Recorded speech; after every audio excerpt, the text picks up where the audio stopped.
Jadi gini nih Pak Wal, Ya. saya kan nih ada kawan tuh dia tuh cerita sama saya nih, dia terapis baru juga. Hmm. Jadi dia waktu itu ngalami apa ya, waktu dia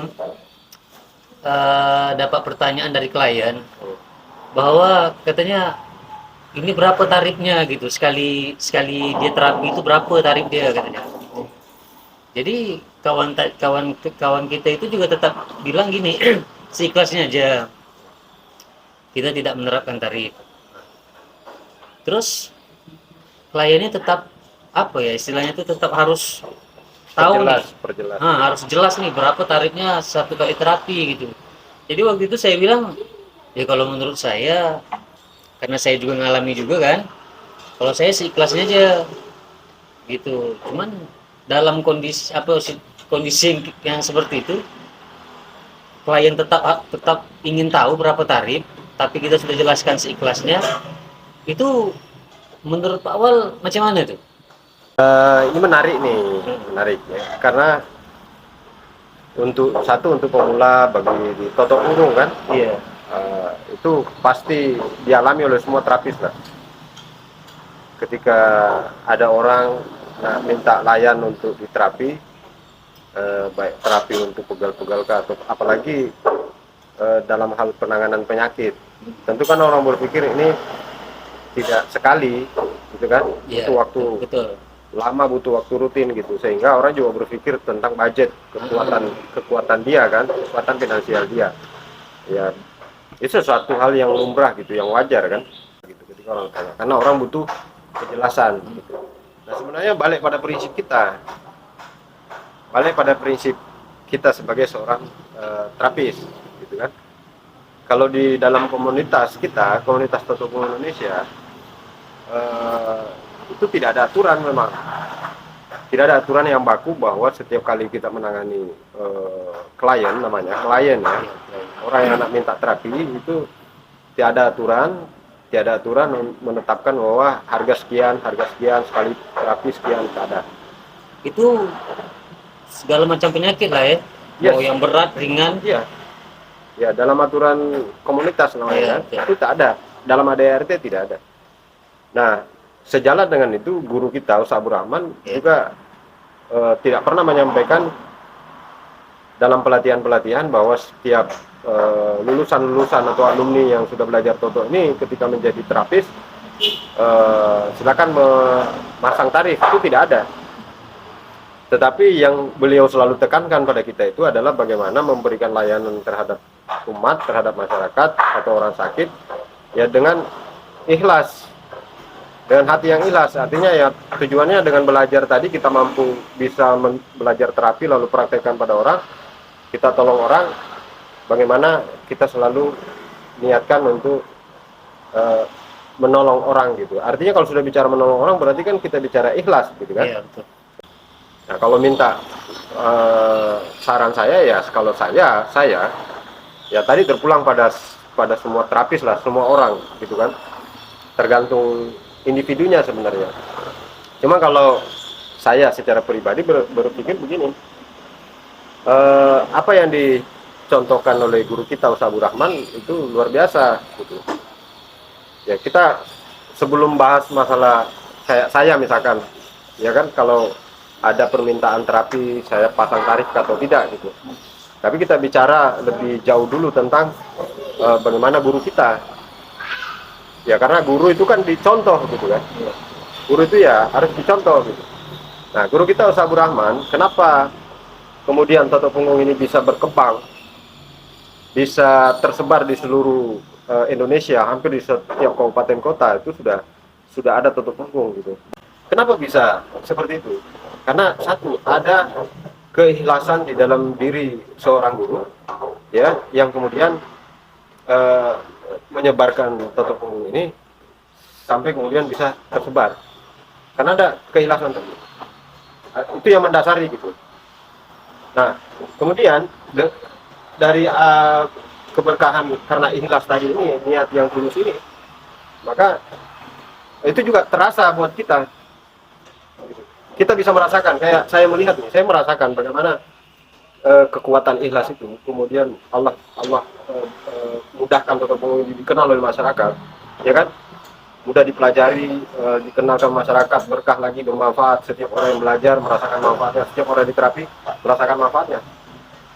Gitu. Karena ada tadi keberkahan, berkahan itu lahir dari hati yang ikhlas tadi. Karena memang Ustaz Abdul Rahman begitu antusias ya, begitu semangat menyebarkan ini, gitu. Menyebarkan apa namanya tutup punggung ini. Kemudian dalam hal apa namanya feedback pada diri kita misalnya, kalau kita bicara ikhlas, kita keluar tenaga, kita keluar bahkan mungkin materi ya, waktu kita terbuang, lalu feedback kepada kita apa? Ya saya balik lagi melihat bagaimana Ustaz Abdul Rahman, ya kan? Bagaimana Ustaz Abdul Rahman, apa yang didapatkan? Ya kalau misalkan harta ya mungkin tidak bisa diukur dari situ aja gitu, harta itu nampak gitu, tidak gitu. Tetapi ya satu, Ustaz Abdul Rahman alhamdulillah walaupun disebarkannya tutup punggung ini ke seluruh Indonesia misalkan ya, bahkan dunia sudah. Alhamdulillah Ustaz Abdul Rahman punya rumah sehat, sudah banyak rumah sehat. Terus kemudian beliau bisa mempekerjakan banyak orang. Itu di rumah-rumah sehatnya gitu kan. Terus kemudian beliau juga sudah apa namanya bisa membantu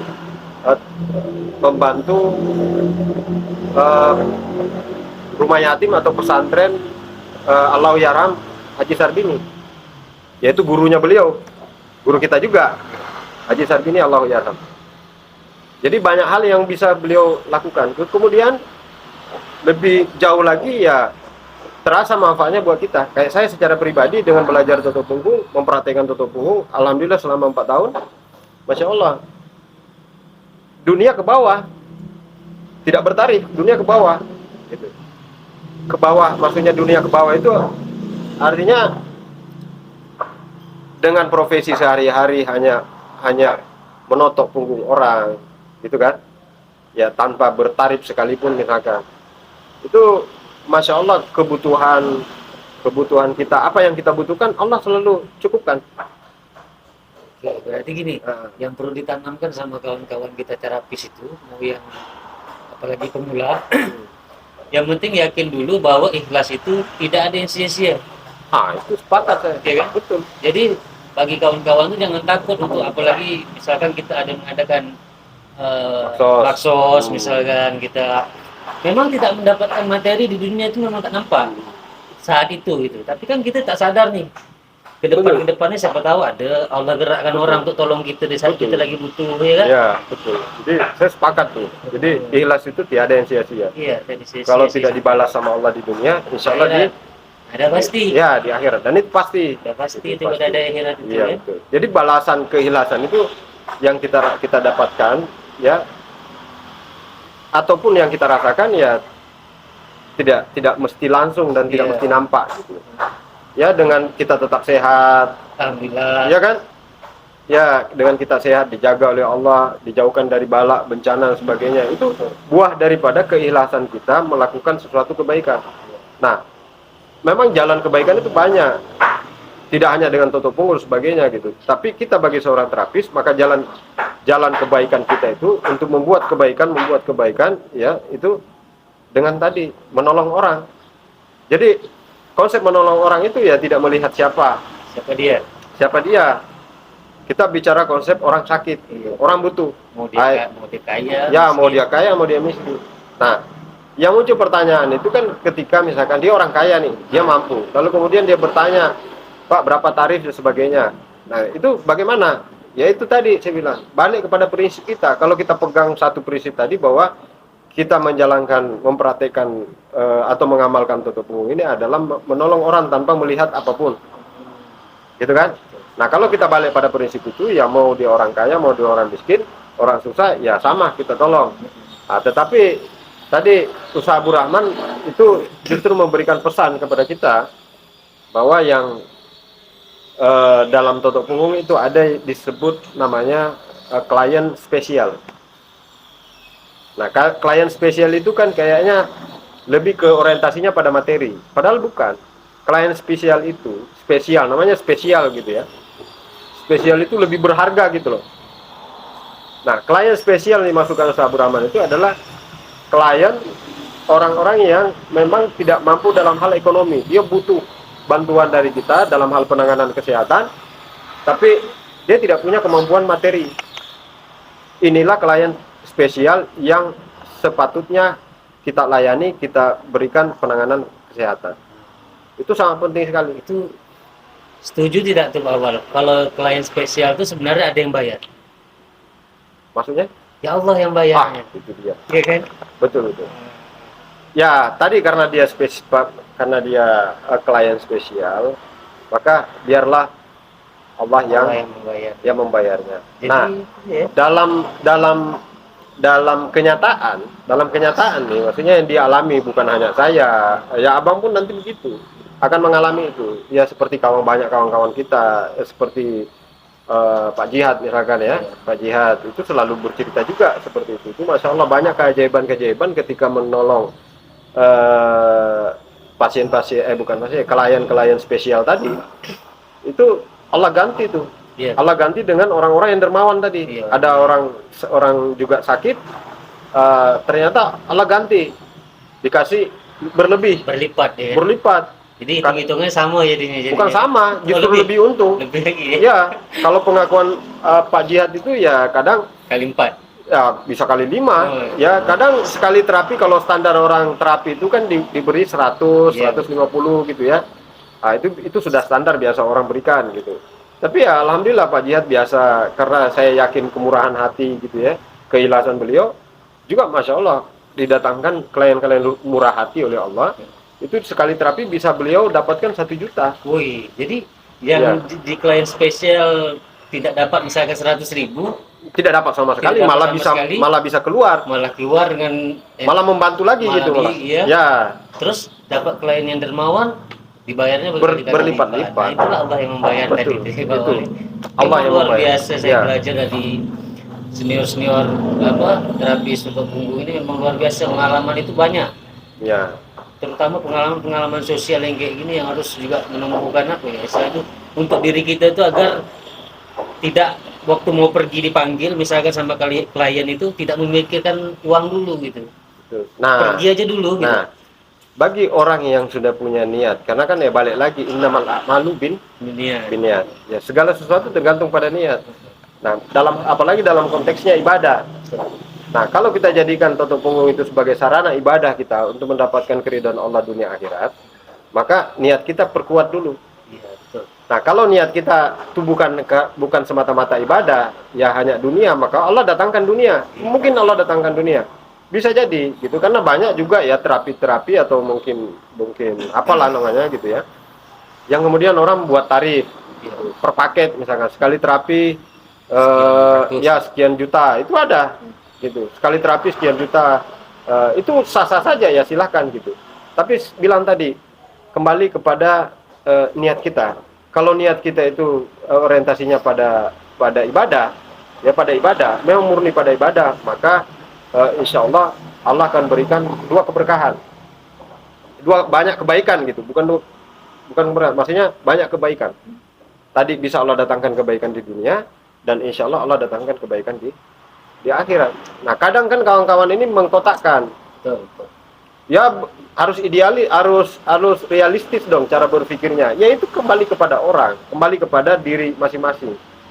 Karena kita keluar tenaga, kita keluar modal, keluar alat, keluar bahan sebagainya ya.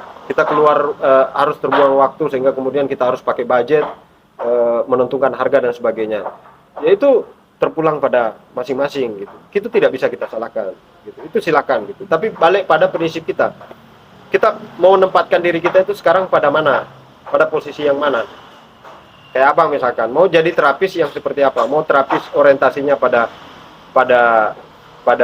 materi atau orientasinya pada ibadah? Itu nggak bisa dipisahkan. Harus dipisahkan, nggak bisa. Gitu. Walaupun namanya bekerja mendapatkan juga pahala kebaikan, karena yang namanya bekerja apapun ya, dan profesi apapun selama itu halal itu mendatangkan kebaikan.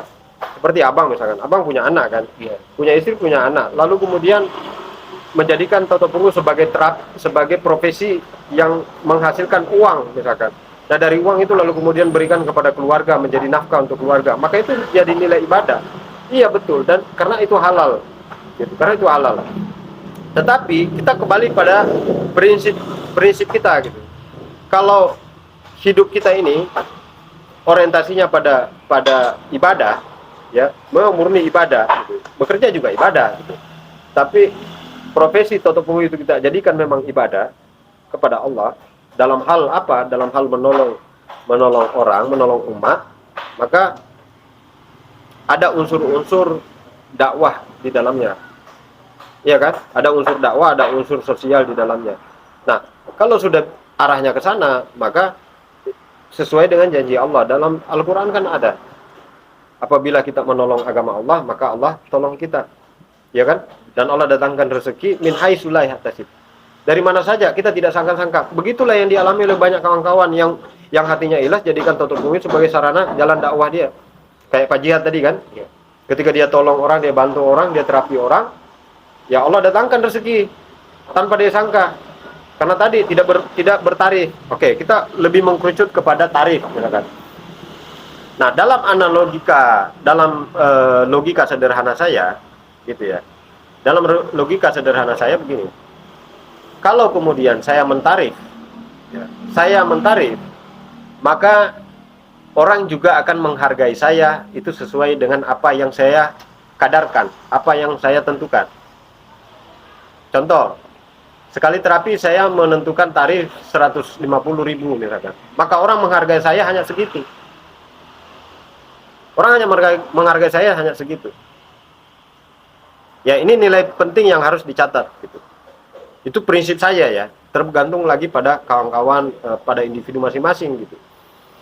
Kalau saya menetapkan seperti itu, maka orang menghargai saya hanya 150. Maka rezeki saya, kata Allah, ya sudah segitu aja, 150.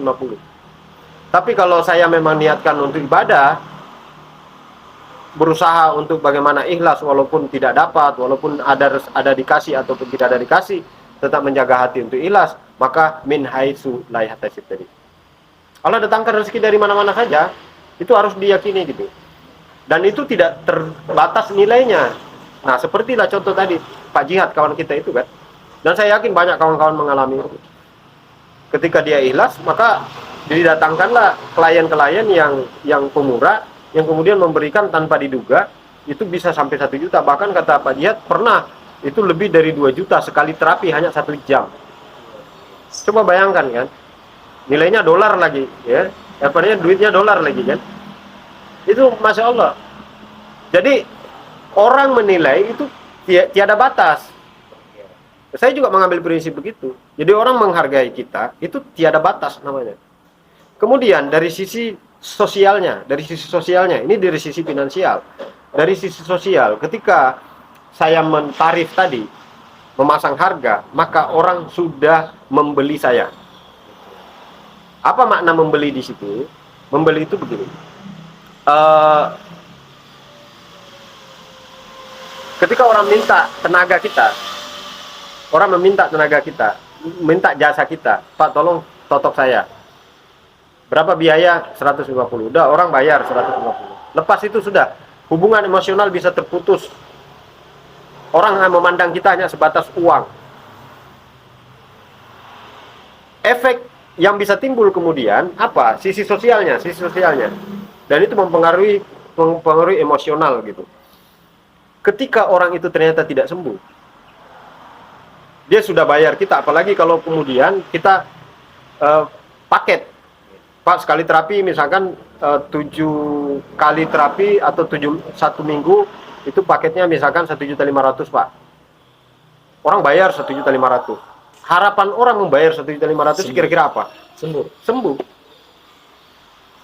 Pertanyaannya, ketika kita sudah lalui tadi selama 1 minggu, selesailah program itu, lalu kemudian ternyata pasiennya tidak sembuh, kira-kira pertanyaannya, orangnya kecewa apa tidak? Kecewa. Karena sudah ada harga yang dibayar di awal. Orang sudah mengeluarkan uang. Orang sudah membeli kita. Sama dengan ketika dia memesan barang, tidak sesuai dengan keinginan dia. Orang membeli barang tidak sesuai dengan keinginan, itu tentu ada kecewa. maka itulah yang membuat hati hubungan emosional menjadi tidak bagus. Ketika dia lihat kita, hanya dia pandang kita dengan uang. Iya. Dan dia tidak akan percaya lagi. Ya, itu kembali lagi lah kalau soal itu gitu kan. Tetapi yang ada itu orang melihat kita hanya sisi nilai, orang menilai kita dari sisi uang, dari sisi harga. Oh, bapak itu bisa saya beli. Nah, ini juga jadi persoalan. Ketika saya menghargai, orang bisa membeli saya dan orang bisa mengatur saya. Misalkan, Pak, saya mau terapi besok. Karena ya harus dong, saya harus prioritaskan dia. Kenapa? Karena dia sudah bayar saya. Tetapi kalau saya tidak memasang harga, maka orang menghargai kita.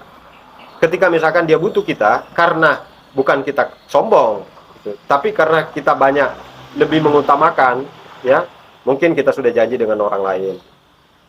Ya, pada waktu yang sama misalkan orang minta jasa kita untuk terapi, tapi kita sudah janji pada orang lain lebih dahulu. Maka siapa yang kita prioritaskan? Tentu kepada orang yang kita sudah janji lebih dahulu. Iya kan? Nah, itu tidak ada beban ketika kita menolak orang yang bersangkutan. Tapi kalau yang bersangkutan sudah membayar kita, lalu kita sudah buat janji kepada orang lain, mau tidak mau yang kita sudah buat janji tadi ini, itu kita cancel demi orang yang sudah membayar kita. Ini jadi persoalan. Itu yang kemungkinan yang bisa terjadi, orang tidak melihatnya dari sisi itu. Maka orang melihat kita, satu, tidak menepati janji. Kedua, orang ini milih-milih. Milih karena banyak duit, mau dia terapi.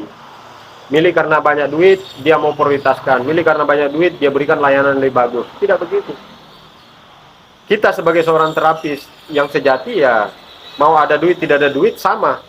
Kualitasnya sama, semangatnya sama. Tidak berkurang sedikit. Tidak berkurang sedikit pun. Seharusnya segitu ya. Ya, harus, bukan lagi seharusnya, harus seperti itu. Ya. Nah, kemudian kalau bicara harga lagi tadi. Kalau kemudian saya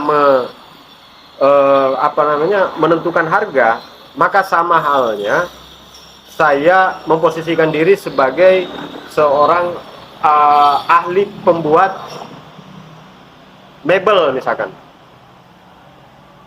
Ya kan? Sesuatu keahlian yang saya bisa ukur, saya bisa tentukan. Sementara terapi ini itu tidak bisa digolongkan ke sana. Walaupun dia profesi, tapi tidak bisa digolongkan ke sana. Berbeda, profesi jadi tukang kayu untuk mebel misalkan membuat lemari, itu tidak bisa digolongkan, disamakan dengan profesi kita sebagai seorang terapis. Karena hasil yang dari apa yang kita buat itu hasilnya tidak bisa sama, tidak bisa menghasilkan sesuai dengan apa yang diharapkan oleh orang yang sesuai pesanan misalkan. Contoh ya, saya kasih contoh seperti ini. Kalau mebel membuat lemari misalkan, abang memesan lemari kepada saya, itu sesuai dengan gambar, warna, ukuran, model, maka saya bisa bahan ya, maka saya bisa membuatnya sesuai dengan permintaan. Iya kan? Maka wajar kalau kemudian saya memasang harga. Abang datang, Pak, saya mau buat lemari ukuran sekian, warna sekian, dari bahan sekian, modelnya seperti ini. Bapak bisa buat? Boleh. Berapa harga? 2.500.000. Itu realistis. Kenapa? Karena bisa saya ciptakan. Dari hasil karya saya bisa ciptakan sesuai dengan keinginan Bapak. Saya bisa memuaskan Bapak. Maka itu sesuatu yang realistis, kemudian saya memasang harga. Tapi dalam hal praktek terapi seperti ini, nggak bisa, karena hasil akhirnya itu semuanya kita serahkan kepada Allah. Bapak misalkan datang, Pak, saya sakit jantung koroner misalkan. Penyakit jantung koroner, saya harus pasang ring, Pak. Bisa nggak saya terapi dalam 1 minggu misalkan, saya tidak jadi pasang ring? Ya kan? Tentu jawaban kita insya Allah kita harus penuh keyakinan gitu, tapi tidak bisa menjamin. Karena yang punya hak prerogatif dalam hal kesembuhan itu Allah. Kemudian saya tentukan, ya, tentukan misalkan 1 minggu. Oke, Bapak datang terapi selama 7 kali terapi itu saya terapi, maka saya jamin Bapak sudah jadi pasang ring. Ini kan jadi persoalan. Walaupun misalkan kita sebut insya Allah bismillah bisa sembuh Pak, lalu berapa biaya? Oke, biayanya 1.500.000. Pertanyaannya sekarang, karena kita ini orang yang beriman, pertanyaannya sekarang, setelah kita lalui 1 minggu ya, 1 minggu, 1 paket misalkan, 1 kali terapi, 1 paket terapi itu 1 minggu, lalu ternyata orang itu tetap juga harus pasang ring, kan begitu, tidak ada jaminan, tetap juga dia pasang ring. Apa yang terjadi? Ya tadi balik lagi dia akan kecewa, namanya manusia. Sama halnya, itu ada harga. Tapi kalau tidak ada harga, orang melihat kita, walaupun misalkan kita tangani dia, namanya apa? Kita ikhtiar. Bapak berdoa, saya juga ikhtiar, sama-sama kita berdoa. Bapak berapa biaya? Seikhlas dan semampu Bapak. Bapak ikhlas, saya pun juga ikhlas. Sama-sama kita berdoa, sama-sama kita ikhtiar. Saya melakukan, Bapak berdoa terus-menerus. Maka apa yang terjadi? Insya Allah mudah-mudahan rahmat Allah turun, pertolongan Allah turun, maka dia akan penyakit orang tersebut. Saya lebih kepada itu. Saya meyakini itu. Saya sangat meyakini itu. Itu yang jauh lebih baik, lebih berkah daripada kemudian saya pasang harga. Karena saya tidak bisa menghasilkan sesuatu karya yang sesuai dengan keinginan atau permintaan Bapak. Karena hasil akhirnya, endingnya itu mutlak milik Allah, kesembuhan. Beda seperti tadi, Bapak pesan lemari, ya udah Bapak mau lemari seperti apa, harga sekian. Masa lemari mau disamakan sama penyakit? Ya nggak bisa. Ini yang banyak terjadi, sehingga kemudian saya bilang tadi ya, yang saya takutkan adalah bagaimana mengecewakan orang. Tapi kalau sama-sama ikhlas tadi, kalaupun misalkan di atas izin Allah ternyata dia belum harus sembuh, misalkan, atau bahkan mungkin atas kehendak Allah dia harus kembali ke rahmatullah, ya kan, dia harus berpulang, maka apa yang terjadi? Yang terjadi insya Allah karena didasari dari niat sama-sama ikhlas tadi, sama-sama ridho tadi, ya, karena tidak adanya apa namanya, tarif, ada keridhoan, sama-sama ridho tadi. Ketika keputusan Allah itu lain, tidak sesuai dengan kehendak kita, maka yang terjadi adalah keridhoan, sama-sama ridho. Ya sudah, berarti ini kehendak Allah Subhanahu wa taala. Sama-sama ikhlas. Kalau dia kembali kepada Allah, mudah-mudahan dia dirahmati Allah, dia pergi menghadap Allah dalam keadaan keridhoan juga. Dia bisa menerima, disitulah unsur-unsur dakwah kita bisa masuk. Tapi jauh berbeda kalau kemudian kita pasang harga. Orang sudah beli kita, lalu kita ceramain orang. Tak sembuh pula. Ini jadi persoalan. Tapi kalau kita tidak dibeli oleh orang, kita tidak dihargai oleh orang, kita tidak bisa dinilai oleh orang, maka kita bisa melakukan unsur-unsur dakwah jauh lebih luas, lebih leluasa gitu. Kita atur dia, ya, kita arahkan dia, kita nasihati dia, kita arahkan lebih kepada kebaikan, kita dakwah dia itu lebih dekat kepada Allah. Insya Allah jauh lapang hatinya, ikhlas hatinya menerima. Ketika dia sembuh pun jauh lebih bersyukur, tidak sembuh pun dia bersabar. Karena tidak ada tidak ada skat di situ. Karena sama-sama ikhlas tadi. Ya bagaimana Pak, Bapak bayar saya 1.500.000, ikhlas nggak? Ya ikhlas di mulut, di hati belum tentu. Supaya tentu ada. Iya. Tapi kalau misalkan seikhlasnya Bapak, kalau kitanya diikhlas berarti kan masalah di kita. Kita yang harus memperbaiki hati kita. Gitu. Tapi orang membayar kita, kalau kita udah bilang seikhlasnya, memang semampu dia. Mau berapapun, itu memang semampu dia. Maka kita harus berpikir positif gitu. Ketika dia bisa kasih, walaupun dia orang kaya, ini juga catatan. Dia bermobil, dia punya rumah besar misalkan. Kita datang terapi ke dia, lalu kemudian dia kasih kita cuma ongkos 30.000 misalnya. Ya, maka berbaik sangkalah bahwa bisa jadi rezekinya atau duitnya yang ada saat itu hanya senilai. Iya, berbaik sangka saja. Karena bisa jadi dia numpang di rumah yang besar, ternyata bukan rumahnya. Jadi kita berbaik sangka saja. Makanya itulah benteng kita untuk menjaga hati kita untuk selalu hilang.